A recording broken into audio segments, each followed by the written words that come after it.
네, 오늘 말씀 레위기 18장 1에서 18절까지 말씀 큐티인에서는 오늘의 말씀의 제목을 나는 너희의 하나님이니라 라고 잡고 있습니다.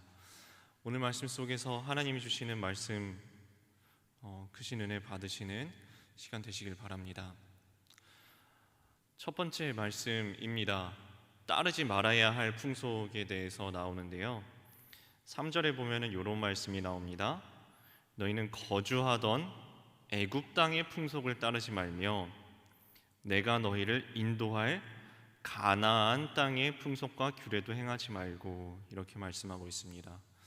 3절에 보면은 방금 전에 두 군데의 땅의 이름이 나왔습니다. 하나는 애굽 땅, 뒤에 있는 땅입니다. 내가 지나쳐 온 땅, 400년 동안 살아왔었던 땅, 그리고 가나안 땅이 나오죠. 지금 이제 들어갈 땅입니다. 사람은 사회적 존재이기 때문에 있는 곳의 환경에 영향을 받습니다. 안 그러려고 하는데 친구들의 영향을 받고 동료들의 영향을 받고 함께 친하게 지내는 사람들의 영향을 받으면서 살아갑니다. 그래서 하나님께서 명령하시는 겁니다. 지금까지 영향 많이 받았지? 끊어내라 말씀하시는 거예요. 400년 동안 애굽 땅에서 이미 나왔는데 출애굽했지만 몸은 나왔지만 거기에서 받았던 풍속들의 영향 받은 것들 있지? 그거 끊어내라 라고 말씀하시는 겁니다. 그리고 너희가 들어갈 가나안 땅에서 저 사람들이 험한 하나님을 떠나는 행동들을 할 텐데 너희 그거 쉽사리 영향 받을 텐데 정신 똑바로 차리고 거기서 영향받지 말아라 라고 말씀하고 계시는 것입니다. 그러면서 2절에서 그들을 본받지 말아야 할 저 애굽 사람들도 저 가나안 사람들도 본받지 말고 바라보지 말고 살아가야 할 이유를 2절에서 이렇게 말씀하고 계십니다. 이스라엘 자손에게 말하여 이르라. 나는 여호와 너희의 하나님이니라. 정체성을 알려주고 계십니다. 너희들은 이스라엘 백성, 그리고 나는 하나님, 하나님과 우리를 이렇게 부르고 계십니다. 나와 너희들, 나와 너희들. 나는 너희의 하나님 여호와다. 그리고 너희들은 나의 백성, 이스라엘 백성들이다. 그러므로 저 뒤에 남겨두고 온 거 쳐다보지 말고 앞에 들어갈 세상 쳐다보지 말고 하나님 바라보고 살아라 라고 말씀하고 계신 것입니다. 하나님께 속한 자 되어서 하나님을 바라보고 살아가라는 이 말씀을 신약에서는 특별히 로마서 12장 2절에서는 이렇게 말씀하고 있습니다. 너희는 이 세대를 본받지 말고 오직 마음을 새롭게 함으로 변화를 받아서 하나님의 선하시고 기뻐하시고 온전하신 뜻이 무엇인지 분별하도록 하라. 너희는 이 세대를 본받지 말라. 오늘 말씀에서는 거주하던 애굽 땅의 풍속을 따르지 말며 내가 너희를 인도할 가나안 땅의 풍속과 규례도 행하지 말라. 이 세대를 본받지 말라라고 말씀하고 계신 것입니다. 적용 질문 드립니다. 내가 여전히 따르고 있는 세상 풍속이나 가치관은 무엇입니까? 내 정체성은 하나님께 있습니까? 다른 데에 있습니까? 두 번째 단락으로 넘어갑니다. 따르고 지켜야 할 규례. 방금 전에 그랬죠? 저 애굽 땅의 풍속을 따르지 말라. 들어갈 가나안 땅의 풍속을 따르지 말라. 그럼 따르지 말아야 할 것이 있다면 붙잡아야 할 것은 무엇입니까? 바라보지 말아야 할 것이 있다면 바라보아야 할 것은 무엇입니까? 무엇을 지키며 살아가야 합니까? 그에 대한 말씀이 오늘 4절 5절에 나오고 있습니다. 4절 5절 이렇게 말씀하시죠. 너희는 내 법도를 따르며 내 규례를 지켜 그대로 행하라. 나는 너희 하나님 여호와이니라. 5절 너희는 내 규례와 법도를 지키라. 사람이 이를 행하면 그로 말미암아 살리라. 나는 여호와이니라. 4, 5절 앞부분에 똑같은 말씀을 두 번 반복하십니다. 너희는 내 법도를 따르며 내 규례를 지켜 그대로 행하라. 너희는 내 규례와 법도를 지키라. 하나님의 법, 하나님의 길, 하나님의 뜻, 주의 뜻과 주의 의와 주의 나라에서 좌로나 우로나 치우쳐 벗어나지 말고 주의 법도 안에 거하라. 하나님의 안에 거하라. 주의 길 위에 서 있으라. 주님의 뒤를 따라 걸어가라. 주님의 마음을 본받는 자 되라. 그의 마음을 품고 살아가라.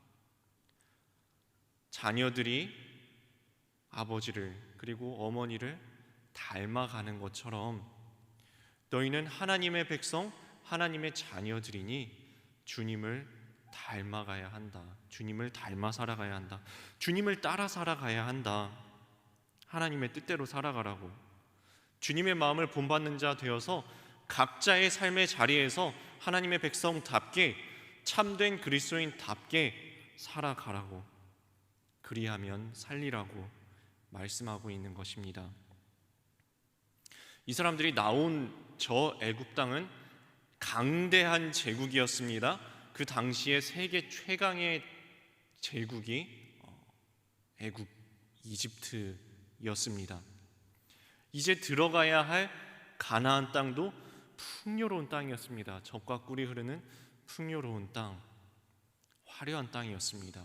그런데 제 아무리 권력이 강하고 군대가 강하고 제 아무리 화려하고 돈이 많아도 그곳에 생명이 있지는 않다는 것입니다. 지금은 다릅니까? 지금도 마찬가지입니다. 목사님, 병원에서 요새는 기술이 좋아서 사람들 다 살려내던데요. 만약에 병원이 우리에게 참된 생명 자체를 줄 수 있다면 의사 선생님들은 1000년을 사시겠죠? 근데 그러시던가요? 만약에 돈이 많아서 기술이 좋아서 참된 생명을 돈으로 살 수 있다면 재벌들은 10,000년을 사시겠죠? 그러시던가요? 앞으로 바뀔까요? 기술이 더 좋아지면, 돈이 더 많아지면, 의학이 더 발달하면 참된 생명을 사람이 만들어내서 우리에게 줄 수 있을까요? 절대 그렇지 않습니다. 아무리 돈이 많아도 기술이 좋아져도 참된 생명의 주관자는 하나님뿐이십니다. 그래서 하나님만이 이렇게 말씀하실 수 있는 것입니다. 너희는 이 길을 따라와라. 나의 안에 거하라. 그리하면 내가 너희에게 생명을 주리니 그리하면 너희가 살 것이다. 참된 생명의 주인은, 우리 인생의 주관자는, 주권자는, 주인은, 우리 인생의 주인은, 삶의 주인 되신 분은 오직 하나님밖에 안 계시다는 것입니다. 그렇기 때문에 하나님을 따라 살아가라고, 주의 안에 거하라고, 생명의 주인 되신 주님 안에 거하라고. 너희가 나를 벗어나서는, 하나님을 벗어나서는 아무것도 할 수 없다고. 내가 너희 안에, 너희가 내 안에 거하면 너희가 많은 열매를 맺나니. 우리가 생명의 열매를 맺는 유일한 방법은 우리가 주님 안에, 그리고 주님께서 우리 안에 거하시는 수 밖에는 없다고 말씀하는 것입니다. 우리를 죄와 사망에서 건지시는 분, 참된 생명을 주시는 생명의 주관자 되신 하나님, 그분께 소망을 두고 살아가는 것. 이 땅이 아무리 화려해도, 아무리 맛있는 게 많아도, 아무리 좋은 것을 우리에게 약속해 준다고 해도 이곳에 소망을 두고 살아가는 것이 아니라 우리 생명의 주관자 되신 하나님께 소망을 두고 살아가는 것, 그것이 우리들의 믿음이라는 것입니다. 적용 질문 드립니다. 나는 하나님의 법도와 규례를 얼마나 따르고 있습니까? 하나님의 말씀을 지키면 살리라는 것을 믿습니까? 마지막 세 번째 단락입니다. 살부치의 하체를 범하지 말라. 방금 전에 이렇게 말씀하셨죠. 하나님의 법도와 규례를 지켜 행하라. 따르라 라는 명령 뒤에 바로 뒤이어서 따라 나오는 말씀이 성적으로 타락하는 것에 대한 경고 말씀입니다. 우리 주변에서 또는 뉴스나 신문을 보면은 그렇게 잘났다는 사람들이, 그렇게 성공했다는 사람들이, 그렇게 똑똑하고 많이 배웠다는 사람들이 이 성적인 유혹 앞에 속절없이 무너지는 모습들을 우리는 보게 됩니다. 성적인 유혹이 그만큼 강하다는 말씀이시죠. 그 강한 유혹 앞에서 하나님은 오늘 이렇게 경고하고 계십니다. 특별히 삼촌 이내의 친족, 가족 간의 성관계를 금지하고 계십니다. 6절 말씀입니다. 각 사람은 자기의 살부치를 가까이 하여 그의 하체를 범하지 말라. 이 명령을 주시는 분이 다름 아닌 하나님이십니다. 하나님이 가정의 질서를 세우셨습니다. 하나님께서 창조의 질서를 세우셨습니다. 그래서 우리 생각은 좀 다를 수 있습니다. 제 생각은 좀 다른데요. 우리 생각은 다를 수 있습니다. 그런데 우리가 하나님이 아닙니다. 내 생각은 좀 다를 수 있습니다. 하지만 내가 하나님이 아닙니다. 내가 창조 질서를 세울 수 없고, 내가 가정의 질서를 세울 수 없고, 내가 교회의 질서를 세울 수 없고, 내가 나라의 질서를 세우는 것이 아닙니다.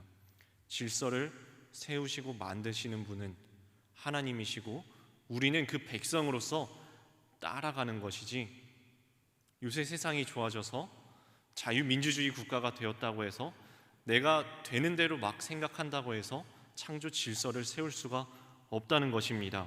이 질서를 파괴하는 것은 악행입니다. 개인의 욕구가 있을 수 있습니다. 개인에게 감정이 다 다를 수 있습니다. 우리가 나의 이익, 내 권리, 내 생각을 주장할 수 있습니다. 그러나 그 모든 것에 앞서는 것이 하나님의 창조 질서입니다. 그 모든 것에 앞서는 것이 하나님의 말씀입니다. 내 생각과 하나님 생각이 다르면 내 생각이 틀린 것입니다. 하나님의 백성들은 하나님께서 세우신 하나님의 질서, 창조 질서들을, 가정의 질서들을 세우고 지켜나가야 한다는 말씀입니다. 여기에서 적용 질문 드립니다.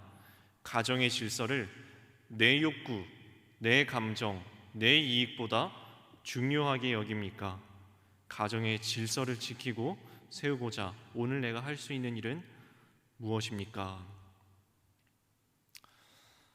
여기까지의 레위기 말씀 18장 말씀을 다 준비하고 100% 죄인된 제가 또다시 말씀 앞에 무릎 꿇는 시간을 잠잠히 가져보았습니다. 찬찬히 말씀을 다시 한번 훑어보는데 반복되는 말씀들이 저의 눈에 들어왔습니다. 1절, 나는 여호와 너희의 하나님이니라. 4절, 나는 너희의 하나님 여호와이니라. 5절, 나는 여호와이니라. 6절, 나는 여호와이니라. 반복해서 나는 너희의 하나님 여호와다, 나는 너희의 하나님 여호와다, 나는 너희의 하나님이다 라고 반복하시는 이 말씀이 저는 어떻게 들렸냐 하면요, 옛날에 학교 다닐 때 학생들이 교실 안에서 수업 시간에 딴 데 이렇게 쳐다보고 있으면 선생님이 야 정신 차려, 어디 봐, 여기 봐야지. 그리고 잠깐 졸다가 일어나서 다시 선생님 쳐다보다가 다시 꾸벅꾸벅 졸거나, 아니면 다시 창밖 쳐다보면서 딴짓하고 있거나, 아니면 다른 거 뭐 손톱 만지고 있으면은 선생님이 다시 어디 봐, 여기 봐야지 하셨던 기억이 났습니다. 나는 너희의 하나님 여호와다, 반복해서 말씀하시는 이 말씀들이 저는 그렇게 들렸습니다. 너 어디 보고 있니? 너 어디 보냐? 여기 봐야지. 하나님의 백성인데 어디 쳐다보고 살고 있니? 저기 뒤에 놔두고 온 거 쳐다보고 싶어? 아니야, 여기 봐. 하나님을 바라봐야지. 너 앞으로 들어갈 저기 보고서 마음이 산란해지니? 혼란해져? 어디 보니? 하나님 봐야지. 저 화려한 것들에 마음이 빼앗기니? 하나님 바라봐야지. 저것들이 두렵니? 하나님을 두려워해야지. 저것들이 좋아? 하나님을 사랑해야지. 어디 바라보고 있니? 무엇을 좋아하며 무엇을 쳐다보고 무엇을 두려워하며 살아가고 있니? 너희는 하나님의 백성이고 내가 하나님이신데, 말씀하시는 그분이 하나님이신데 어디 바라보고 있니? 정신 차려, 정신 차려. 저는 이런 말씀으로 오늘 말씀이 보였습니다. 오늘 큐티 말씀 제목이 나는 너희의 하나님이니라. 나는 너희의 하나님이니라. 오직 의인은 믿음으로 산다고, 하나님께서 생명의 주관자이시라고, 주님께 소망을 두고 살아가라고, 주님만 바라보고 살아가라고, 우리가 찬양하는 대로, 입술로 고백하는 대로 주만 바라보고 살아가라고. 주님께서는 우리를 바라보고 계시니 사랑의 눈으로 지금도 바라보시고 언제나 우리에게 귀 기울여 주시고 우리의 작은 신음에도 응답하시는 분이신데, 우리는 자꾸 뒤에 남겨두고 온 것을 바라보고 앞으로 들어가야 할 곳을 두려워하며 마음을 빼앗기며 살아가고 있는 우리에게 하나님께서 박수를 치시면서 여기 보라고, 여기 보라고, 하나님 바라보고 살아가라고, 오늘도 우리 정신 똑바로 차리라고 하시는 이 말씀 앞에 우리는 무엇이라고 대답하시겠습니까? 주님 안에, 내가 주님 안에, 주님께서 우리의 안에 거하시면 그로써 우리가 살 것입니다.